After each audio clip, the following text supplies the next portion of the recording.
हरे कृष्णा सभी को। बच्चों आज की वीडियो में कंटिन्यू करने वाले हैं क्लास 11 का chapter number 1 some basic concept chemistry. 6 से 7 लेक्चर हमने पहले ही अपलोड कर दी है, जाके आप वो भी देख सकते हो। बट आज की क्लास में हम बहुत ही इंपॉर्टेंट टॉपिक करने वाले हैं एम्पिरिकल फॉर्मूला। अगर हम बात करें चैप्टर नंबर 1 की तो दो टॉपिक हमारे पास निकल के आते हैं जिससे क्वेश्चन आते ही आते हैं। पहला हमारे पास एम्पिरिकल फॉर्मूला, अगर इससे क्वेश्चन नहीं बनता तो हमारे पास आता है लिमिटिंग रिएजेंट।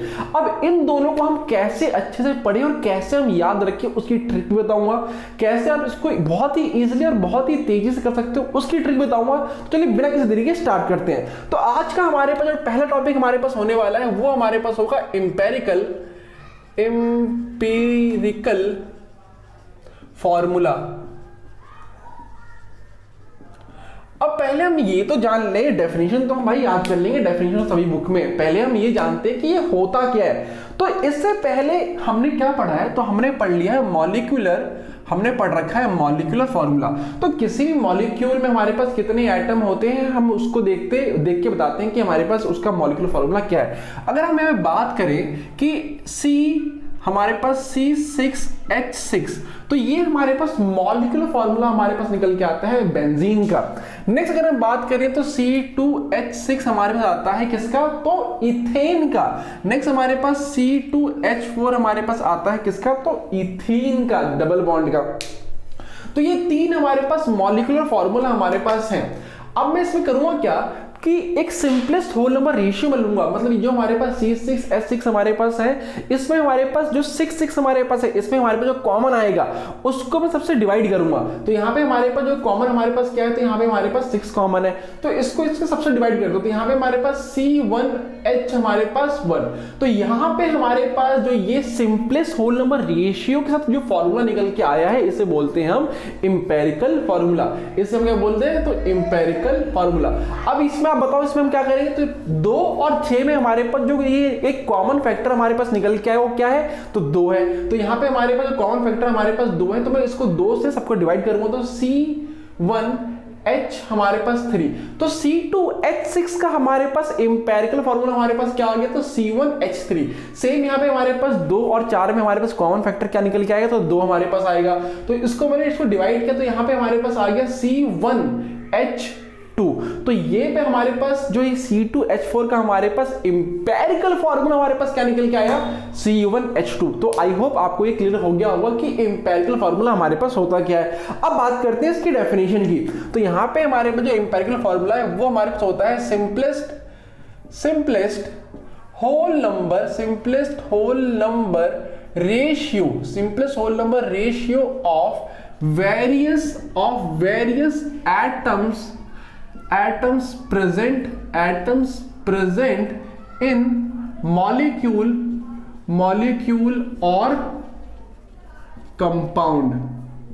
तो कंपाउंड या मॉलिक्यूल हमारे पास जो सिंपलेस्ट होल नंबर रेशियो के साथ जो फॉर्मूला हमारे पास निकल के आता है उसे हम बोलते हैं एम्पिरिकल फॉर्मूला। बस आपको ये ध्यान रखना, सिंपलेस्ट होल नंबर रेशियो, यही आपको ध्यान रखना है कि किसी भी मॉलिक्यूलर फॉर्मूला का अगर हम सिंपलेस्ट होल नंबर रेशियो निकाल दे और उसको मल्टीप्लाई कर दे यहाँ पे हमारे पास, तो एम्पिरिकल फॉर्मूला हमारे पास निकल के आ जाता है। अब इसके ऊपर हमारे पास जो क्वेश्चन बनते हैं वो हमारे पास है जो एनसीईआरटी बुक का एग्जाम्पल नंबर 1.2 और आपका जो एक्सरसाइज है उसका बनता है 1.3 और 1.8। ठीक है, तो ये 3 क्वेश्चन आपको बहुत ही इंपॉर्टेंट है, आपको बहुत अच्छे से करने चाहिए। अब यहां पे जो करने वाले हैं वो हम करेंगे प्रॉब्लम नंबर 1.2। तो बच्चों आपके सामने ये रहा हमारे पास क्वेश्चन 1.2 एचडी में अ कंपाउंड कंटेन, एक कंपाउंड हमारे पास एक सैंपल है जिसमें हमारे पास जो हाइड्रोजन है, उस कंपाउंड में हमारा जो हाइड्रोजन है वो हमारे पास है 4.07%। नेक्स्ट हमारे पास कार्बन कितने हैं, तो 24.27%। और जो क्लोरीन हमारे पास है वो हमारे पास है 71.65%।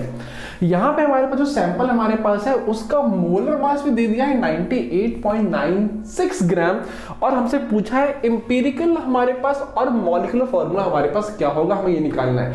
अगर ये क्वेश्चन हमारे पास आता है तो 3 मार्क्स बच्चों आपके पेपर में चमकता हुआ आपको मिल जाएगा। साथ में साथ अगर ये वाला क्वेश्चन नहीं आया तो आपके एक्सरसाइज का 1.3 जो क्वेश्चन हमारे पास है फेरिक ऑक्साइड वाला, वो क्वेश्चन हमारे पास आता है। तो इसको करते हैं, बहुत ही हमारे पास इजी है और इसका जो हमारे पास शॉर्ट ट्रिक है, इसको पहले लिख लो। हमारे पास जो इसका शॉर्ट हमारे पास ट्रिक निकल के आता है वो हमारे पास है MMS।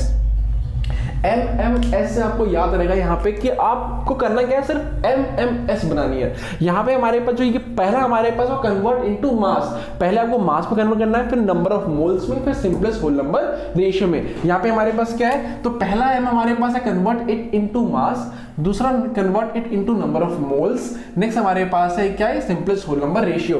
तो ये मास, मोल और simplest whole number ratio MMS आपको याद रखना है, पेपर में कभी आप भूलोगे नहीं। ये हमारे पास 3 स्टेप हैं जो कि आपको फॉलो करने हैं। तो यहां पे हमारे पास आ गया परसेंटेज कंपोजिशन का। तो अगर आपने परसेंटेज कंपोजिशन नहीं पढ़ा तो आई बटन आपको यहाँ पे वीडियो मिल जाएगी, जाके आप पहले वो देख सकते हो, फिर आप यहाँ पे आ सकते हो। तो यहाँ पे हम स्टार्ट करते हैं सॉल्यूशन, यहाँ पे हम स्टार्ट करते हैं इसका सॉल्यूशन। तो सॉल्यूशन करते टाइम सबसे पहले आपको लिखना है गिवन चीज, इसके आपको मतलब हाफ मार्क्स आपको एक्स्ट्रा मिल सकते हैं। तो गिवन आपका क्या क्या है तो आप वो लिख लो यहाँ पे।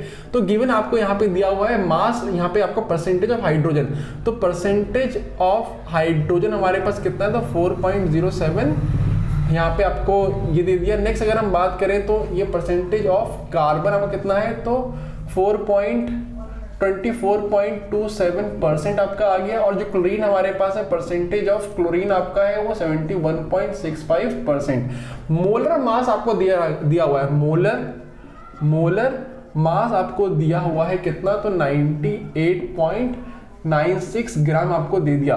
मोलर मास और मॉलिक्यूलर मास में क्या डिफरेंस है, इसकी वीडियो मैंने बना रखी है, जाके आप वो भी देख सकते हो क्लियरिटी के लिए। अब यहाँ पे हम स्टार्ट करते हैं। पहला हमारे पास क्या है, तो कन्वर्ट इट इनटू मास। पहले हमें परसेंटेज कंपोजिशन से हमें मास में हमें लेना पड़ेगा। तो इसके लिए जो हमारे पास जो पहला स्टेप होता है वो हमारे पास क्या होता है, let the sample mass be 100 gram. आपको ये मानना ही पड़ेगा, अगर यहाँ पे आप 100 यहाँ पे क्यों ले रहे हो, इससे आपका जो कैलकुलेशन है वो बहुत ही इजी हो जाएगा और इसके अकॉर्डिंग आप आपका जो सॉल्यूशन होगा आप आराम से कर पाओगे। तो अब यहाँ पे हमारे पास इंपेरिकल फॉर्मूला, कोई भी क्वेश्चन आपके पास आ जाए तो आपको करना क्या है कि सैंपल का मास आपको 100 ग्राम ले लेना है, क्योंकि यहाँ पे हमारे जो परसेंटेज जो कैलकुलेशन होगा वो बहुत ही ईजी हो जाएगा। अब सैंपल हमारे पास 100 ग्राम का आ गया, तो यहाँ पे हमारे पास मास ऑफ हाइड्रोजन हमारे पास कितना आ जाएगा, तो 4.07 ग्राम। अब देख लो कि अगर आपके 100 में से 4 मार्क्स आ गए, हालांकि भगवान ना करे कि आपके 4 मार्क्स आए, बट 100 में से अगर आपके 4 मार्क्स आ गए तो यहाँ पे आपका परसेंटेज कितनी बनी, तो आपके 4% हमारे पास निकल के आती है। तो सेम यहाँ पे हमारे पास उसी तरह कि 4.07% है और यहाँ पे हमारे पास टोटल मार्क्स 100 है। तो 4 का मतलब अगर हम बात करें कि 100 का हमारे पास 4% हमारे पास 4 ही आता है। नेक्स्ट यहाँ पे अगर बात करें हमारे पास mass of carbon, mass of carbon हमारे पास कितना आ जाएगा, तो 24.27 ग्राम हमारे पास आएगा। और सेम हमारे पास मास ऑफ Cl क्लोरीन हमारे पास कितना आ गया, तो 71.65 ग्राम। तो यहाँ पे हमारे पास जो पहला काम था कि कन्वर्ट इट इनटू मास, तो यहाँ पे हमारे पास पहला काम हो गया। नेक्स्ट यहाँ पे हमारे पास कि जब भी केमिस्ट्री में हमारे पास जो भी सॉल्यूशन करते हैं तो उसका हमारे पास नंबर ऑफ मोल में हम वहाँ पे कैलकुलेशन करते हैं। तो नेक्स्ट स्टेप हमारे पास क्या होगा कि हमें नंबर ऑफ मोल में हमें कन्वर्ट करना पड़ेगा। और नंबर ऑफ मोल का फॉर्मूला आपको मैं पहले ही पढ़ा चुका हूँ। नंबर ऑफ मोल हमारे पास क्या निकल के आता है, तो मास अपॉन मोलर मास, ठीक है। तो यहाँ पे हमें number of mole of hydrogen हमें कैलकुलेट करना पड़ेगा। तो number of mole of hydrogen हमारे पास कितना आ जाएगा, इसको कर लेते हैं यहाँ पे पार्टीशन, ताकि हम और इजीली यहाँ पे कर पाए। तो यहाँ पे हमारे पास नंबर मोल ऑफ हाइड्रोजन हमारे पास कितना आ गया, तो मास हमारे पास कितना है 4.07 हमारे पास मास हमारे पास आ गया। मोलर मास ऑफ हाइड्रोजन हमारे पास होता है कितना, तो 1, यहाँ पे हमारे पास आ गया है 1। तो यहाँ से हमारे पास number of mole of hydrogen कितने आ गए, तो 4.07 मोल हमारे पास निकल के आ गए। नेक्स्ट यहाँ पे बात करें number of mole of carbon. Number of mole of carbon हमारे पास कितना है, तो मास हमारे पास कितना आ गया 24.27 हमारे पास इसका मास है। मोलर मास हमारे पास कार्बन में होता है 12, ठीक है। तो यहाँ पे हमारे पास आएगा 2.02 के आसपास हमारे पास निकल के आता है। तो यहाँ पे हमारे पास आ गया ये 2.20 मोल हमारे पास आ गया। Number of mole of Cl, chlorine का हमारे पास अब मोल कितना आएगा, तो मास जी कितना है, तो 71.65 हमारे पास मास है। नेक्स्ट यहाँ पे जो क्लोरीन का हमारे पास जो मोलर मास आता है, क्लास 10th में आप पढ़ के आ चुके हो, कितना होता है 35.5। ये हमारे पास एग्जैक्टली डबल टाइम हमारे पास 2.02 के बीच में हमारे पास आएगा वैल्यू। तो ये हमारे पास आ गया 0.02 मोल हमारे पास किसका आ गया, तो Cl का भी हमारे पास हो गया। दो स्टेप आपने यहाँ पे कर लिए है, आपने मास में कन्वर्ट कर दिया, नंबर ऑफ मोल्स में आपने कन्वर्ट कर दिया। अब आपको सिंपलेस्ट होल नंबर रेशियो निकालना है। अब सिंपलेस्ट होल नंबर रेशियो निकालने के लिए हमने क्या किया था, याद करो तो कुछ देर पहले हमने वहां पे जब मॉलिक्यूलर फॉर्मूला था उसमें हमने एक कॉमन नंबर लिया था और उसको सबसे हमने डिवाइड कर दिया था। तो सेम यहाँ पे हम वही करेंगे कि इन चारों मतलब इन तीनों में हमारे पास जो कॉमन हमारे पास नंबर आ रहा है, कॉमन फैक्टर हमारे पास आ रहा है, उससे हम बाकी सबको हम डिवाइड कर देंगे। तो यहाँ पे हमारे पास अगर हम देखें सिंपलेस्ट होल नंबर रेशियो निकालने के लिए, तो पहला हमारे पास कार्बन आएगा, फिर हमारे पास क्या हाइड्रोजन ले लो, फिर हमारे पास Cl, ठीक है। तो यहां से हम करने वाले हैं सिंपलेस्ट होल नंबर रेशियो से। अब जो कार्बन हमारे पास है वो पहले क्यों आया, बहुत सारे बच्चे ये पूछेंगे। तो यहाँ पे हमारे पास कार्बन पहले इसलिए आया क्योंकि ये सेंट्रल एटम है। वो एटम जो कि आपका सेंट्रल एटम बनने वाला है उसको आप सबसे पहले लिखोगे, ठीक है।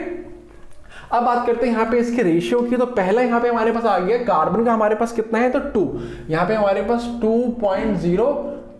नेक्स्ट बात करते हैं यहाँ पे हमारे पास क्या है, तो हाइड्रोजन हमारे पास है 4.07। और नेक्स्ट हमारे पास है क्लोरीन, तो यहाँ पे हमारे पास आ गया 2.02, ठीक है। अब इन तीनों में हमारे पास जो कॉमन हमारे पास आ रहा है, जो सिंपलेस्ट होल नंबर हमारे पास आ रहा है, उसको इससे डिवाइड कर दो। सिंपलेस्ट हमारे पास 2, यहाँ पे हमारे पास 2, यहाँ पे हमारे पास 2, ठीक है। अब यहाँ पे आप इसको राउंड ऑफ कर सकते हो। तो अगर हम यहाँ पे देखें तो कार्बन, हाइड्रोजन और क्लोरीन का हमारे पास जो रेशियो निकल के आया वो कितना आ गया, यहाँ से हमारे पास आ गया ये 1, ये हमारे पास 2 और ये हमारे पास कितना आ गया, तो 1। तो यहाँ से हम लिख सकते हैं, यहाँ से हम लिख सकते हैं कि जो हमारे पास एम्पिरिकल फॉर्मूला हमारे पास क्या आया, तो यहां से हमारे पास जो ये नंबर हमारे पास जो आए हैं वो नंबर ऑफ एटम हमारे पास बता रहे हैं। तो इसका मतलब हमारे पास क्या C1, H2 और Cl1। तो ये हमारे पास आ गया क्या, एम्पिरिकल फॉर्मूला। ये हमारे पास आ गया एम्पिरिकल फॉर्मूला। और इसका जो पार्ट हमारे पास आंसर ए, हमारे पास जो पार्ट ए हमारे पास है, जो आपको एम्पिरिकल फॉर्मूला कैलकुलेट करना है वो हमारे पास आ गया। नेक्स्ट जो आपको फाइंड करना है वो हमारे पास है मॉलिक्यूलर फॉर्मूला। तो अगर हम बात करें मॉलिक्यूलर फॉर्मूला का, हमारे पास होता है मॉलिक्यूलर मास, जिसे हम बोलते हैं मोलर मास। तो हमारे पास मोलर मास दिया हुआ है। अब इससे हम कैसे निकालेंगे, तो इससे हम यहां से निकालते हैं कि एक हमारे पास आता है यहां से फॉर, यहां पे हम लिख लेते हैं फॉर मॉलिक्यूलर फॉर्मूला। हमारे पास मॉलिक्यूलर फॉर्मूला के लिए हमारे पास आता है n। अब ये n नंबर ऑफ मोल हमारे पास नहीं है, ये हमारे पास आता है मॉलिक्यूलर मास अपॉन एम्पिरिकल मास। अब मॉलिक्यूलर मास हमें दिया हुआ है और एम्पिरिकल मास हम कैसे निकालेंगे, तो याद करो किसी भी मॉलिक्यूल का अगर हम बात करें CO2, ये हमारे पास एक मॉलिक्यूल है, ठीक है। अब इसका जो हमारे पास मॉलिक्यूलर मास होता है कैसा होता है, तो 12 हमारे पास प्लस 2 × 16, यहां से हमारे पास 44 हमारे पास आ गया। तो यहां पे हम करते हैं क्या, मॉलिक्यूलर मास में मॉलिक्यूल के अंदर जितनी भी एटम है उसके मास को हम ऐड कर देते हो। तो सेम यहां पे हमारे पास एम्पिरिकल फॉर्मूला में हमारे पास जितने भी हमारे पास कार्बन एटम, हाइड्रोजन या फिर क्लोरीन है, उनको हम उनके मास को ऐड करेंगे तो उससे हमारे पास एम्पिरिकल मास हमारे पास निकल के आ जाएगा। तो यहां से हम कह सकते हैं एम्पिरिकल मास हमारे पास कितना आ गया, तो ये 12 प्लस 2 × 1 प्लस 35.5 हमारे पास आएगा ये, ठीक है। यहां से हमारे पास इसको हम ऐड करें तो ये हमारे पास आएगा 49.5 ग्राम पर मोल हमारे पास ये आ गया एम्पिरिकल फॉर्मूला। मोल हटा दो, सिर्फ अभी ग्राम में रहे दो, ठीक। तो यहां से हमारे पास एम्पिरिकल मास आ गया। n हमारे पास क्या होता है, तो empirical mass upon sorry molar mass upon empirical मास। तो यहां से हमारे पास ये अगर हम बात करें तो 98.96 अपॉन 49.5, तो यहां से देखें तो ये 2 टाइम्स हमारे पास जा रहा है, तो यहां पे हमारे पास जो ये n है, n हमारे पास आ गया 2। तो हमारे पास ध्यान से देखना, फॉर मॉलिक्यूलर फार्मूला हम एम्पेरिकल फार्मूले को इस n से मल्टीप्लाई करते हैं, किसमें, तो सबस्क्रिप्ट में यहां पे हमारे पास जो ये n हमारे पास आया उससे हम मल्टीप्लाई करते हैं, क्योंकि जो यहां पे हमारे पास ये n है ये बता रहा है कि मॉलिक्यूलर फार्मूले में कितने एटम आने वाले हैं। ठीक है, तो यहां से हमारे पास एम्पेरिकल फार्मूला हमारे पास क्या निकल के आया है, तो यहां से C1H2Cl1 हमारे पास है। और अभी हम बात करते हैं जो ये n हमारे पास है, ये हमारे पास है 2। ठीक है, पहले कर लेते हैं, यहां पे हमारे पास ये 2 है। अब इस 2 का मतलब हमारे पास ये जो 2 है हमारे पास जो सभी के सबस्क्रिप्ट में मल्टीप्लाई होगा और वो बताएगा कि उतने हमारे पास नंबर ऑफ एटम उसमें हैं। तो यहां से हमारे पास मॉलिक्यूलर फार्मूला क्या आ गया, तो ये C1 × 2, तो ये 2 CH4 और Cl2। ठीक है, तो यहां पे हमारे पास इसमें 2 कार्बन है, 4 हाइड्रोजन है, 2 हमारे पास Cl है। तो ये बताता है कि हमारे पास मॉलिक्यूलर फार्मूले में कितने एटम होने वाले हैं, और इसी के लिए हमारे पास जो ये n है हम निकालते हैं molar mass divided by empirical मास। तो आई होप आपको ये बिल्कुल क्लियर हो गया हो कि यहाँ पे हम ये क्वेश्चन कैसे करते हैं। एक बार इसको कंप्लीट आप स्क्रीनशॉट भी ले सकते हो। तो यहाँ पे हमारे पास जो ये मॉलिक्यूलर फार्मूला और एम्पेरिकल फार्मूले के जो क्वेश्चन आते हैं 3 मार्क्स में आ सकते हैं। नेक्स्ट वीडियो में हम बात करेंगे जो मोस्ट इंपॉर्टेंट 5 मार्क्स का क्वेश्चन बनता है हमारे पास, लिमिटिंग रीएजेंट।